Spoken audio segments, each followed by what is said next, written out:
आगे हम देखते हैं कि लेडी बग भी एक आम लड़की ही है जिसका नाम मैरिनेट होता है और इसे इसके एक मिराकुलस से सुपर पावर मिलती थी। वो एड्रिन नाम के एक लड़के को पसंद करती थी जो उसके ही क्लास में पढ़ता था, पर कभी उससे कह नहीं पाती थी। मैरिनेट के क्लास के स्टूडेंट को एक एग्जीबिशन के लिए न्यूयॉर्क ले जाया जा रहा था, पर एड्रिन उदास था क्योंकि उसे पता था कि उसके डैड उसे वहां जाने की परमिशन नहीं देने वाले हैं। तब मैरिनेट सबसे कहती है कि एड्रिन उसका दोस्त है और वो अपने दोस्तों को छोड़कर नहीं जा सकते। वो जाकर उसके डैड से बात करेगी कि उसे उनके साथ जाने दिया जाए। आगे हम एड्रिन के डैड को देखते हैं जो कि न्यूज में देख रहे थे कि न्यूयॉर्क में एक एग्जीबिशन होने वाला है जहां पहली बार लफायाटा नाम के किंग की तलवार और एक बहुत रेयर नेकलेस को डिस्प्ले किया जाएगा। कहा जाता है कि वो नेकलेस एक मिराकुलस है जिसमें बहुत सारी पावर छुपी है। तभी वो देखता है कि उसके डोर पे कुछ बच्चे आए हुए हैं। वो जाकर मैरिनेट से मिलता है और वो उससे कहता है कि वो एड्रिन को उनके साथ भेजने के लिए तैयार है। मैरिनेट और उसके दोस्त बहुत खुश हो जाते हैं, पर इसके पीछे उसका कोई सातिर प्लान छुपा था क्योंकि वो भी उस नेकलेस को चुराने के लिए न्यूयॉर्क जाने वाला था और अब उसे एक बहाना मिल गया था उसके बेटे के कारण। लेडीबग कैटनर से कह रही थी कि कुछ दिन के लिए वो कहीं बाहर जा रही है और तब तक उसे पेरिस शहर की देखभाल करने को कहती है। हालांकि कैटनर और कोई नहीं बल्कि एड्रिन ही होता है, पर वो दोनों एक दूसरे की आइडेंटिटी को नहीं जानते थे,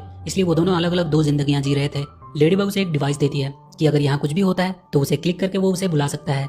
एड्रिन अपने घर में खाना खा रहा था, तभी उसके डैड आके कहते हैं कि उसे उसके दोस्तों के साथ न्यूयॉर्क जाना है और उनका बॉडीगार्ड भी उनके साथ ही जाएगा। अब एड्रिन के सामने बड़ी प्रॉब्लम हो चुकी थी क्योंकि लेडीबग ने उसे शहर का देखभाल करने को कहा था और अगर वो न्यूयॉर्क चला जाता है तो पेरिस शहर का देखभाल कौन करेगा, और उसने लेडीबग को प्रॉमिस भी किया था। एड्रिन का मिराकुलस उससे कहता है कि तुम्हें अपने दोस्तों के साथ जाना चाहिए, लेडीबग को पता नहीं चलेगा और अगर यहाँ पेरिस में कुछ होता है तो उसके फोन से तो उसे पता चल ही जाएगा। वो एस्ट्रो कैट बनकर तुरंत यहाँ पहुंच सकता है। वो अब अपने दोस्तों के साथ न्यूयॉर्क जाने का डिसाइड करता है। एड्रिन के डैड अपनी मरी हुई बीवी के पास खड़े थे। वो कह रहा था कि उसे न्यूयॉर्क में एक नेकलेस मिली है जिसकी पावर से वो लेडीबग और कैटनर को हराकर उनका मिराकुलस ले लेगा और उन मिराकुलस की मदद से वो उसे फिर से जिंदा कर देगा। सारे स्टूडेंट्स न्यूयॉर्क जाने के लिए फ्लाइट में आ चुके थे। मैरिनेट की सीट एड्रिन के ही बगल में थी जिसकी वजह से वो काफी अनकंफर्टेबल महसूस कर रही थी क्योंकि वो उसे पसंद करती थी, पर हमेशा अपने आप को समझाती रहती थी कि वो सिर्फ उसका एक फ्रेंड है, इसलिए वो अपने टीचर से अपना सीट एक्सचेंज कर लेती है। जब सब सो रहे थे तो एड्रिन मैरिनेट के पास आता है और उसे थैंक्स बोलता है कि उसने उसके डैड को कन्विंस किया यहाँ आने देने के लिए। तभी उनके प्लेन पे एक हमला होता है। ये हमला था टेक्नो नाम के एक विलेन का जिसके पास किसी भी टेक्नोलॉजी को चुराने की खासियत थी। वो अपने पावर से प्लेन का एक इंजन बंद कर देता है। प्लेन एक साइड से झुक जाती है। तभी उनकी मदद के लिए अनकैनी नाम की एक सुपर हीरो आती है। एक्चुअली में एक प्रोग्राम्ड रोबोट थी जिसे मैजिस्टिया नाम के सुपर हीरो ने बनाया था। वो उन सबसे कहती है कि उनकी मदद के लिए यूनाइटेड हीरो आ रहे हैं, वो सब सही सलामत हैं। और तभी मैजिस्टिया की एंट्री होती है।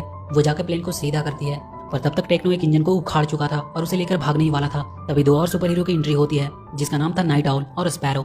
नाइट आउल टेक्नो को पकड़कर बांध देता है। अनकैनी अपने पावर से प्लेन को फिर से ठीक कर देती है और वो सारे सुपर हीरो उस विलेन टेक्नो को लेकर चले जाते हैं। टेक्नो को पुलिस के हवाले कर दिया जाता है। अब वो सारे न्यूयॉर्क पहुंच चुके थे। अनकैनी और स्पैरो को उन बच्चों को देखभाल करने के लिए उनके साथ ही रख दिया जाता है। वो दोनों अपने इंसान रूप में उनके साथ ही रहते हैं। अगले दिन वो सब एग्जीबिशन के लिए म्यूजियम में जाते हैं। मैरिनेट के दोस्त उसे वहाँ के टीचर डीन गेट को दिखाकर कहती है कि ये भी एक सुपर हीरो है और इसे डोरमैन के नाम से भी जाना जाता है। ये किसी भी डोर को एक टेलीपोर्टिंग पैसेज की तरह बना सकता है। वो कहती है कि अमेरिका में सुपर हीरो को छुपकर नहीं रहना पड़ता है। अनकैनी और स्पैरो भी उन सबके